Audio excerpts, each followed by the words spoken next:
Since a young age, travel has been a deep passion of mine.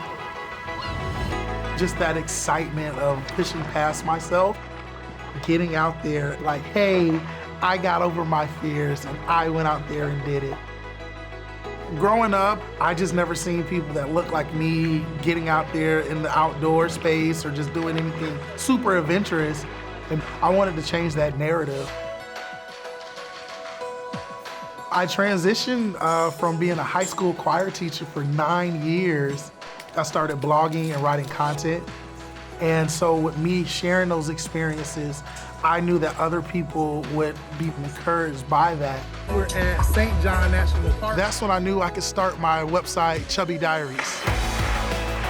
Our mission is to redefine what it looks like to travel for plus-size people. When I first started posting, people would just come and be like, OMG, this has been a fear of mine. I can't believe that I can actually do this.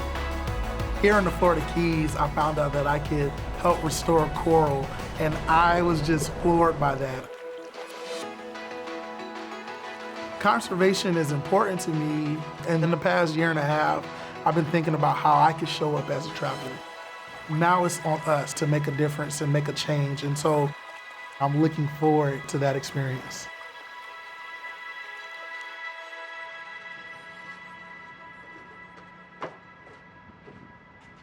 What I'm excited to learn from the coral reef restoration is how to actually restore coral reef.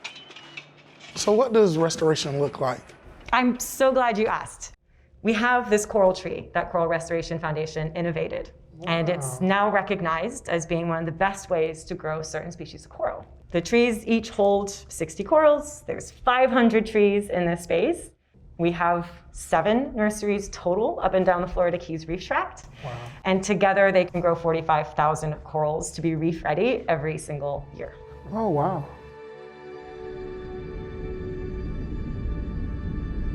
I started scuba diving when I was 10 years old, and I remember it being really full of life and active in color and like chaos, and it was beautiful and I loved it.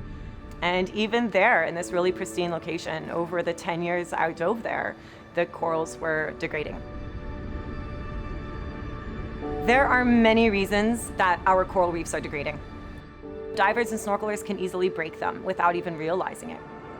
A lot of places around the world experience pollution through runoff or agriculture. In addition to local stressors around the world, global climate change is the coral reef's biggest threat right now in the form of ocean warming and ocean acidification. Coral reefs are estimated to provide around $10 trillion economically globally. They also protect our coastline. They absorb up to 97% of the energy from storms and hurricanes, which then protects the infrastructure on land. So here in the Florida Keys, they're incredibly important to our livelihoods.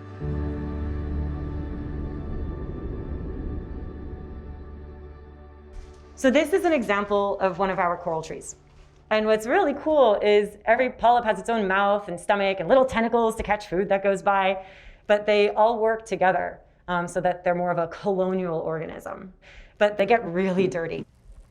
We want to use this brush to clean this line so that it's nice and clear and clean again. This is important to clean this so that any algae growing on it doesn't overgrow the coral. Gotcha. So that's what we'll be doing in the nursery, and we may harvest corals as well. And we'll return the corals back to the wild. I think we're good. Nice, well done. Awesome. Let's go do this.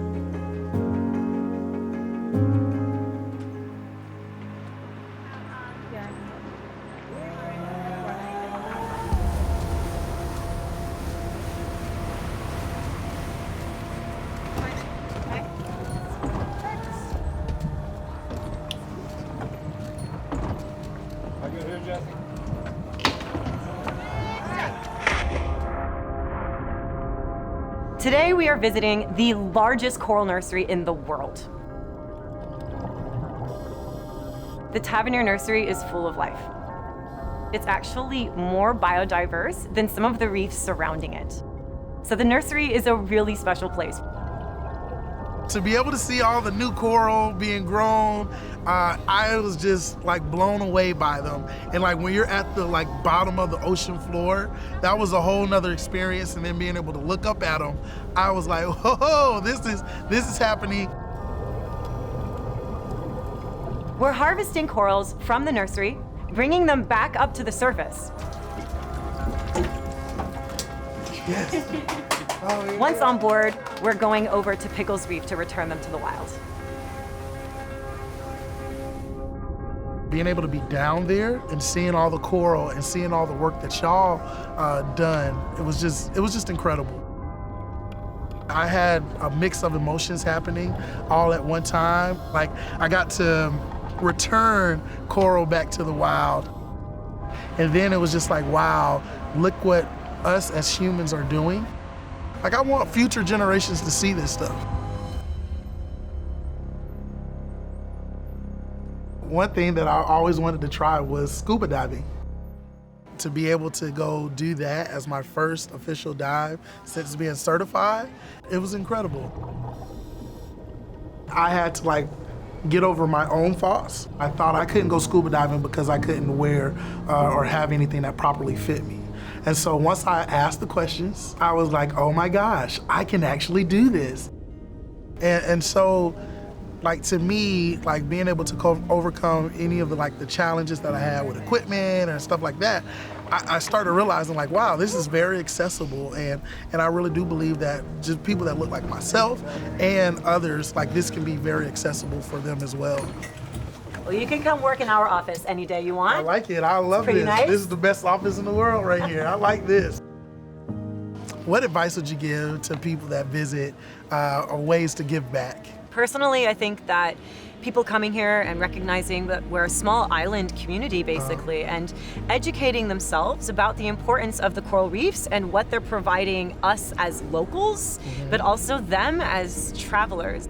I feel like every year there's more and more and more people who are like, hey, we want to get involved, we want to do this. But I think there is truly a genuine interest of people who want to find a way to make their trip meaningful. Yes, you're coming down to the Keys, you're having a fabulous time, you're going fishing, you're staying at a lovely place, you're enjoying the beautiful clear water, but help us keep it that way as well. Ask the locals, how can I serve? How can I help? One of the main things is coming alongside with the locals and really investing in our time and our money. And this is such a great example of regenerative travel.